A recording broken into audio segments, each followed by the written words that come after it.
playSchefter, Winston facing potential ban if violations continue. 118 Adam Schefter reports that any future violation of the league's personal conduct policy by Jameis Winston will result in a more substantial discipline, including a potential ban from the NFL.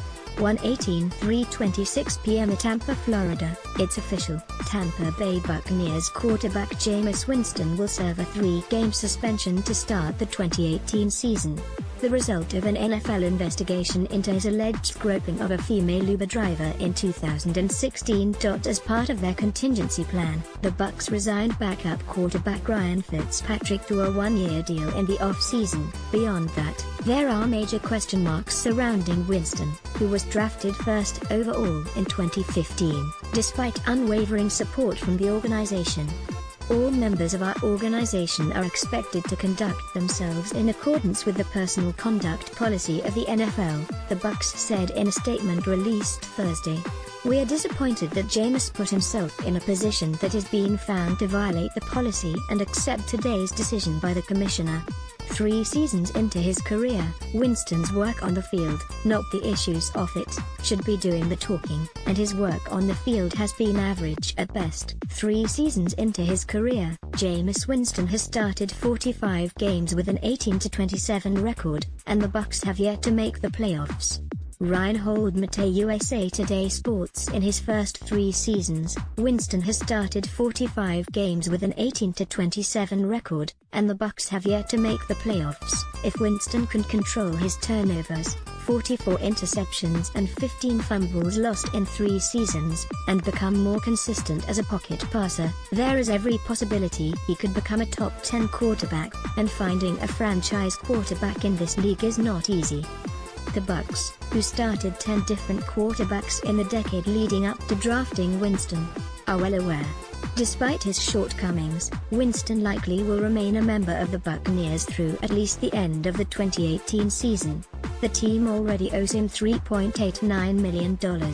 The only way that might change is if they found a willing trade partner between now and the 5th day of training camp. That's not to say General Manager Jason Licht wouldn't cut a player owed money. The Bucs ate $7 million in dead money to cut underperforming Michael Johnson after 1 year in 2015.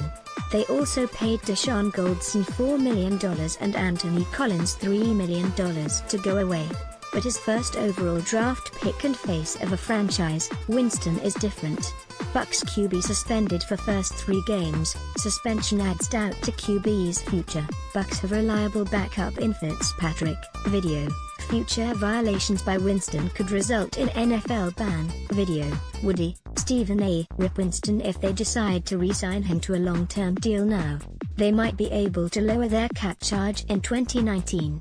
That would assist them in retaining other top players like linebacker Quan Alexander and offensive lineman Ali Marpet and Donovan Smith.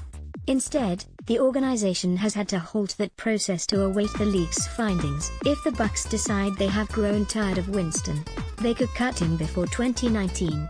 The team exercised his 5th-year option in May, meaning it would pay him $20.9 million in salary if he is still on the team in 2019. But they could still part ways with 0 financial penalties if they cut him before March 13, 2019, when the new league year begins. That is, as long as he doesn't get hurt in the games he'll play in 2018, since that money is guaranteed for injury only. But it's Winston's off-field behavior that likely will determine his future. In a statement released Thursday, Winston apologized to the Uber driver, organization, teammates and fans, adding, "In the past 2.5 years, my life has been filled with experiences, opportunities and events that have helped me grow, mature and learn, including the fact that I have eliminated alcohol from my life." In 2012 at Florida State, Winston was investigated for sexually assaulting a female student. He was not charged with the crime, which was enough for some to grant him a clean slate.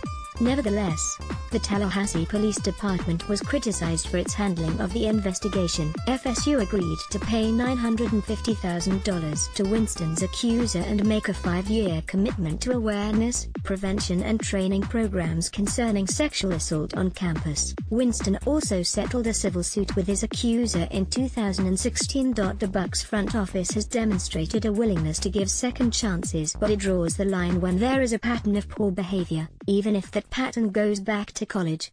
It happened with former Bucs tight end Austin Seferian-Jenkins, a second-round pick by Licht in 2014. Seferian-Jenkins, who served a day in jail after pleading guilty to DUI in college, was released by the Bucs after a DUI arrest in September 2016. He has since come out publicly and admitted to a problem with alcohol. Right after he was drafted, Winston was asked what he'd say to those who had doubts about him and his character.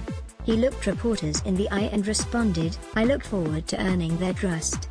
Now the Bucs must decide if he has lived up to that pledge. If they plan to re-sign Winston beyond the 2019 season, the deal could be in excess of $100 million. The going rate for top quarterbacks in today's league. Given his suspension, the question the Buccaneers will have to answer is whether the risk is worth the reward if they sign Winston to a